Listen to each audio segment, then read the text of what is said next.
एक बार की बात है, एक हाथी गहरी नींद में सो रहा था। वह जोर जोर से खर्राटे ले रहा था। खर्राटों की आवाज सुनकर पास के बिल से एक चूहा बाहर आया। उसने देखा कि सामने पहाड़ जैसा हाथी सो रहा था। खर्राटे के कारण उसका बड़ा सा पेट ऊपर नीचे हो रहा था। चूहे को ये देखकर बड़ा मजा आया। वह धीरे से उसकी सूंड से चढ़कर पेट तक पहुंच गया। हाथी के पेट पर बैठकर वह झूलने लगा। ऊपर नीचे बड़ा मजा आ रहा था। तभी हाथी की नींद खुली। एक छोटे से चूहे को अपने पेट पर आराम से बैठ देखकर उसे बहुत गुस्सा आया। उसने अपने पेट को जोर से हिलाया, चूहा नीचे गिर गया। हाथी बोला, बेवकूफ चूहे, तेरी हिम्मत कैसे हुई मेरे पेट पर चढ़ने की।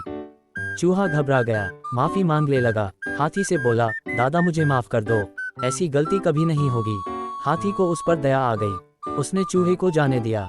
जाते समय चूहे ने कहा, दादा कभी मेरी जरूरत हो तो बताना, आप बहुत अच्छे हैं तभी आपने मुझे छोड़ दिया। मैं भी आपकी मदद के लिए हमेशा तैयार रहूंगा। अच्छा, नमस्ते। चूहे की बात सुनकर हाथी जोर से हंसने लगा। चूहा चुपचाप वहां से चला गया। कुछ दिनों बाद एक शिकारी जंगल में आया। चूहे ने उसे देख लिया था। उसके पास बहुत सारा सामान था। लगता है कई दिन रुकने वाला है जंगल में। चूहे ने सोचा। अगले दिन सुबह जोर की आवाज सुनकर चूहे की नींद खुली। यह को किसी हाथी की आवाज लगती है।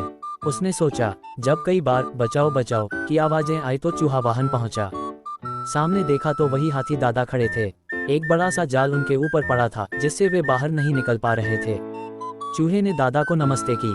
फिर वह अपने तेज दांतों से जाल काटने लगा। वह बहुत तेजी से काम कर रहा था।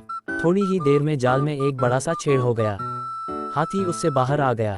अब उसे समझ आया कि छोटी चीज भी कभी कभी बड़ा काम कर जाती है।